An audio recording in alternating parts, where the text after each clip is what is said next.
What up guys, Dan here, and I'm here to review Thor the Dark World. And Thor the Dark World is about faced with enemies that even Odin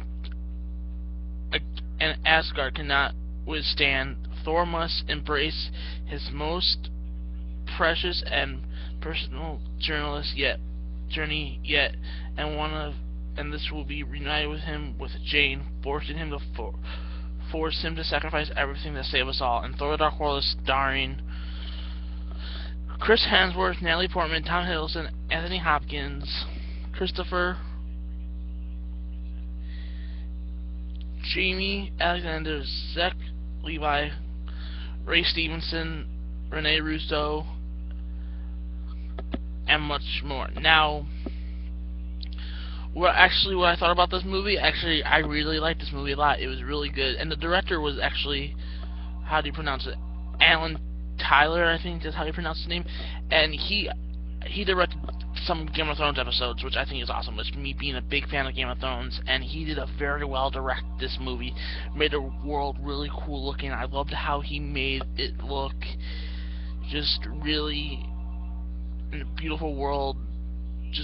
I was really invested into this world, when he expanded on this world. It was great seeing more of Asgard. It was really cool.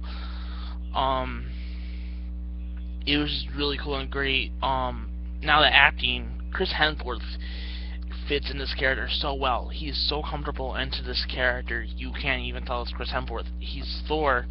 Same with Tom Hiddleston. You can't even tell he's Tom Hiddleston. He's Loki, and everybody else in this movie is just amazing in this. And what I loved about this part, I loved how they showed some really strong female characters too. They did the first one, but there's a scenes involving Thor's mom and Loki's mom, but I'm not going to spoil it if any of you've seen it, but it was really cool.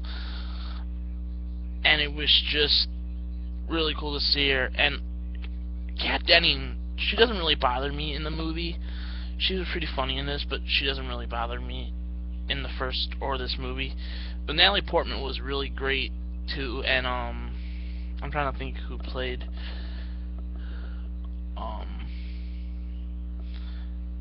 I'm trying to find out who played. I'm not sure who played the scientist Eric. I'm not really sure. But he was really good. Everyone returning was great. It was a fun comic book action movie. I thought it was a lot better than Iron Man 3, and I really liked Iron Man 3. This film was just well put together, and out of the movies, like separate movies of the Marvel universe, out of the different universes, I think Thor, as expanding, it's a better world, and it's definitely invested, and I kind of like that old-fashioned stuff like Game of Thrones, and I really liked the feeling it had there in the movie. But there's some problems. This movie's definitely not perfect.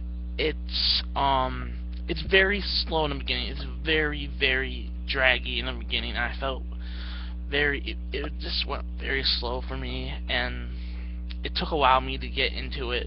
But when it got going, and it was a lot of fun. It was funny. I was laughing. I was on the edge of my seat. It was a lot of fun. I definitely recommend this movie, and I guess you guys have to know this. Stay until the end credits. I don't know. I just have to say that just in case no one knows, but I bet you guys all know the gif now.